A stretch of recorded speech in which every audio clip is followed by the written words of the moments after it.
ഇന്ന് നമ്മളിവിടെ ഉണ്ടാക്കാൻ പോകുന്നത് ക്യാരറ്റും സേമിയനും കൂടിയിട്ടൊരു പായസമാണ്. ആദ്യം കുറച്ച് നെയ്യ് ഒഴിച്ചിട്ട് അണ്ടിപ്പരിപ്പും മുന്തിരിയും വറുത്തെടുത്തു. എന്നിട്ട് ആ പാത്രത്തിൽ തന്നെ ഒരു കപ്പ് ക്യാരറ്റ് ഗ്രേറ്റ് ചെയ്തത് ഒരു കപ്പുണ്ട്. ആ ക്യാരറ്റ് നന്നായിട്ടൊന്ന് വഴറ്റിയെടുക്കണം. കുറച്ച് പഞ്ചസാരയും കൂടി അതിലേക്ക് ഇട്ട് കൊടുക്കുക. ഒരു കയ്യിൽ പഞ്ചസാര ഇട്ട് കൊടുത്തിട്ട് നല്ലോണം ഒന്ന് ഇളക്കി കൊടുക്കുക.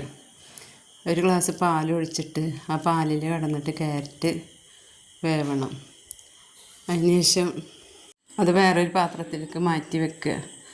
എന്നിട്ട് നമ്മൾ സേമിയന് കുറച്ച് നെയ്യ് ഒഴിച്ചിട്ട് സേമിയനിട്ടിട്ട് നന്നായിട്ടൊന്ന് ഇളക്കി കൊടുക്കുക. സേമിയൻ അത് വറുത്ത സേമിയനാണ്, അത് കാരണം അധികം സമയം വറുക്കേണ്ട ആവശ്യമില്ല.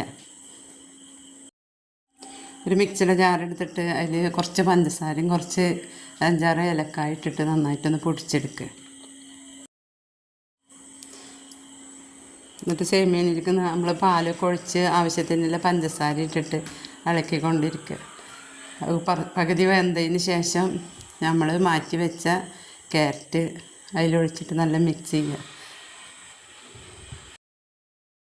നമ്മൾ വറുത്ത് വെച്ച അണ്ടിപ്പരിപ്പ് മുന്തിരി അതിലിട്ട് കൊടുക്കുക. ഏലക്കായും പഞ്ചസാരയും പൊടിച്ചതും ഇട്ടിട്ട് നന്നായിട്ട് ഇളക്കുക. നമ്മൾ പായസം റെഡിയായി.